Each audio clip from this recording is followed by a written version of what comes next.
শুনবেন সংবাদ শিরোনাম। ডিসি নয়, ইসি কর্মকর্তাদের রিটার্নিং অফিসার করার প্রস্তাব। রায়ের গুরুত্ব কমিয়ে দেওয়ার অপচেষ্টা চলছে, অভিযোগ মির্জা। ফেব্রুয়ারি নির্বাচন শান্তিপূর্ণ এবং উৎসবমুখর করতে সশস্ত্র। যুবদল নেতা কিবরিয়া কিলিং মিশনে থাকা 2 সন্ত্রাসী গ্রেপ্তার। আসসালামু আলাইকুম। এতক্ষণ শুনছিলেন সংবাদ শিরোনাম, এখন শুনবেন বিস্তারিত। নয়, ইসি কর্মকর্তাদের রিটার্নিং অফিসার করার প্রস্তাব দিয়েছে বিএনপি। বিকেলে নির্বাচন কমিশনের সাথে সংলাপে এই মত দেয় দলটি। এর আগে সকালে লেভেল প্লেইং ফিল্ড নিশ্চিতের দাবি জানিয়েছে জামায়াতে ইসলামী। ইসির সক্ষমতা নিয়ে প্রশ্ন করেছে এনসিপি। সমাপনী বক্তব্যে সিইসি বলেন, আইন হওয়ার আগ পর্যন্ত গণভোট করা সম্ভব নয়। নির্বাচন সুষ্ঠু, শান্তিপূর্ণ ও গ্রহণযোগ্য করতে রাজনৈতিক দলগুলোর সাথে ইসির সংলাপ। চতুর্থ দিনে বিকেলে বিএনপি সহ 6টি দলের সাথে সংলাপে বসে নির্বাচন কমিশন। নির্বাচনে অংশ নিয়ে যারা শেখ হাসিনাকে ফ্যাসিস্ট বানাতে সহযোগিতা করেছে, এরা প্রত্যেকে অপরাধী। বর্তমান নির্বাচন কমিশনকে স্বচ্ছ, সৎ এবং অনেক দুর্বল মনে হয়। যারা নারী রাজনীতিবিদ রয়েছেন, ওনারাও কিন্তু টার্গেটেড ভাবে এই ধরনের অপপ্রচার এবং হেনস্থার শিকার হচ্ছেন। বিএনপির স্থায়ী কমিটির সদস্য ডক্টর মঈন খান বলেন, আচরণবিধি মেনেই নির্বাচন করবে বিএনপি, তবে অঙ্গীকারনামায় শাস্তির বিধান স্পষ্ট নয় বলে উল্লেখ করেন তিনি। আপনারা একবার সাহস করে এই সিদ্ধান্তটা নেন যে রিটার্নিং অফিসার আপনাদের নির্বাচন কমিশন থেকে থাকবে, অ্যাসিস্ট্যান্ট রিটার্নিং অফিসার আপনাদের নির্বাচন কমিশনে ডেডিকেটেড লোকেরা হবে। এই একটা সিদ্ধান্তের মাধ্যমে বাংলাদেশের রাজনীতিতে গুণগত পরিবর্তন আসবে। প্রধান নির্বাচন কমিশনার তার সমাপনী বক্তব্যে জানান, গণভোট নিয়ে আইন হলে কমিশন পরবর্তী প্রস্তুতি গ্রহণ করবে। সাংবাদিকদের ক্যামেরায় কমিশনের সিসি ক্যামেরা হিসেবে কাজ করবে বলেও মন্তব্য করেন তিনি। ইলেকট্রিক ভোটিং মেশিনকে অচল আখ্যা দিয়ে সমালোচনা করেন সেই প্রকল্পেরও। সবকিছু যদি ঐক্যমত্য কমিশনের জন্য নির্ভর করে বসে থাকতাম, আমি জানি না ইলেকশন আদৌ করতে পারতাম কিনা।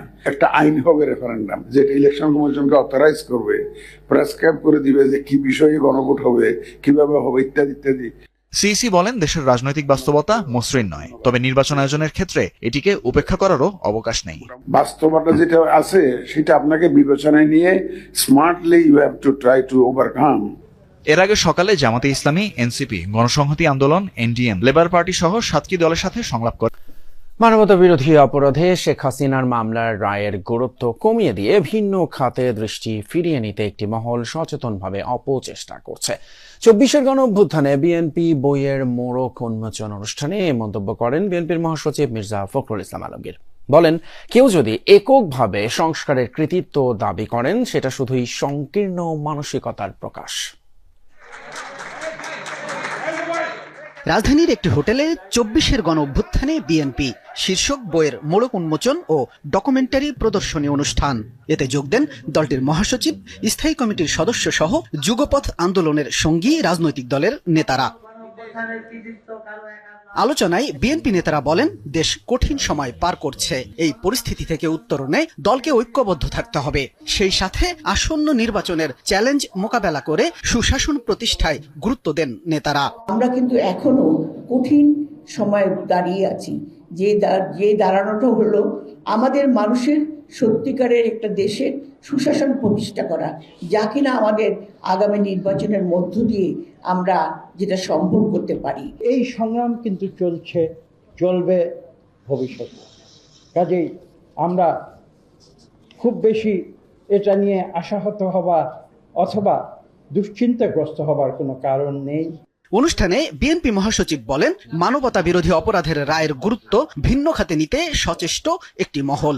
সংস্কার নিয়ে বিএনপিকে ভিন্নভাবে চিত্রায়নের চেষ্টা মেনে নেওয়া হবে না। ফ্যাসিস্ট হাসিনার মানবতা বিরোধী অপরাধের জন্য রায় দেওয়া হচ্ছে কোর্টে, অন্যদিকে দেখি মব ভায়োলেন্স চলছে। এটা কিসের আলামত আমি জানি না। আমি তো মনে করি যে ওই রায়ের যে গুরুত্ব, সেটাকে কমিয়ে দেওয়ার জন্য একটা বিশেষ মহল ভিন্ন খাতে বিশ্ব দৃষ্টিকে নেওয়ার জন্য এই কাজগুলো করে বন্ধুগণ। নির্বাচন সুষ্ঠু এবং উৎসব মুখর করতে সেনাবাহিনীর সহযোগিতা কামনা করলেন প্রধান উপদেষ্টা ডক্টর মোহাম্মদ ইউনূস। প্রশংসা করলেন গণ অভ্যুত্থান পরবর্তী সংকট উত্তরণে সেনাবাহিনীর ভূমিকার। সকালে ডিফেন্স সার্ভিসেস কমান্ড এবং স্টাফ কলেজের কোর্স 2025-এর গ্রাজুয়েশন সেরেমনিতে এসব কথা বলেন তিনি। কোর্স সম্পন্নকারী অফিসারদের অর্জিত জ্ঞান এবং অভিজ্ঞতা কাজে লাগিয়ে দেশ ও জাতির কল্যাণে ভূমিকা রাখার আহ্বান জানান ডক্টর ইউনূস। বাংলাদেশ ছাড়াও এবছর TSCSC কোর্সে অংশ নেন চীন, তুরস্ক, ভারত, পাকিস্তান সহ 24 দেশের 311 জন সামরিক কর্মকর্তা।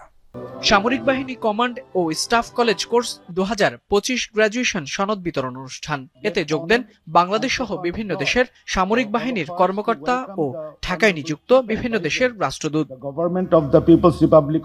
সকালে মিরপুর সেনানিবাসে ডিফেন্স সার্ভিসেস কমান্ড ও স্টাফ কলেজ অডিটোরিয়ামে আয়োজিত গ্র্যাজুয়েশন সিরোমনিতে যোগ দেন প্রধান উপদেষ্টা ডক্টর মোহাম্মদ ইউনূস। এ সময় কোর্স সম্পন্নকারী অফিসারদের হাতে সনদ তুলে দেন তিনি। সংশ্লিষ্ট কর্মকর্তাদের শুভেচ্ছা জানিয়ে ডক্টর ইউনূস বলেন, ফেব্রুয়ারির নির্বাচনকে সুষ্ঠু, উৎসবমুখর ও আনন্দময় করতে সেনাবাহিনীর সহযোগিতা প্রয়োজন। So now the time for election, we are looking forward to it. And we announced the date for February, first half of February. Again, we need the support from our armed forces because it is a big undertaking coming from an uprising, moving to an election, which is a very peaceful kind of celebration, mood of happiness. এ সময় জুলাই গণ অভ্যুত্থানে সেনাবাহিনীর ভূয়সী প্রশংসা করেন প্রধান উপদেষ্টা। বলেন, সেনাবাহিনী সঠিক সময়ে সঠিক সিদ্ধান্ত নিয়েছে। But lucky for Bangladesh, আধিপত্য বিস্তার এবং রাজনৈতিক কোন্দলের জের ধরে হত্যা করা হয়েছে পল্লবীর যুবদল নেতা গোলাম কিবরিয়াকে। মিরপুরে আন্ডারওয়ার্ল্ডের কথিত 4 স্টার গ্রুপ এই হত্যাকাণ্ডে জড়িত বলে ধারণা র্যাবের। হত্যার অন্যতম হোতা পাতা সোহেল সহ 2 জনকে গ্রেপ্তারের পর এমন তথ্য জানিয়েছেন র্যাব 4-এর অধিনায়ক lieutenant colonel Mohammad Mahbub Alam. 17 November এভাবেই গুলি করে হত্যা করা হয় পল্লবী থানা যুব দলের সদস্য সচিব গোলাম কিবরিয়াকে। সিসি ফুটেজে দেখা যায় 3 জন শুটার কিলিং মিশনে সরাসরি অংশ নিয়েছে। খুনের পর পালিয়ে যাওয়ার সময় এক কিলারকে আটক করে এলাকাবাসী। একদিন পর মঙ্গলবার পল্লবী থানায় হত্যা মামলা করেন কিবরিয়ার স্ত্রী। আশুলিয়ার বিরুলিয়া থেকে মনির হোসেন ওরফে সোহেল ওরফে পাতা সোহেলকে গ্রেপ্তার করে র্যাব 4। পরে হত্যায় জড়িত আরেক সন্ত্রাসী সুজন ওরফে বুক পোড়া সুজনকেও গ্রেপ্তার করা হয়।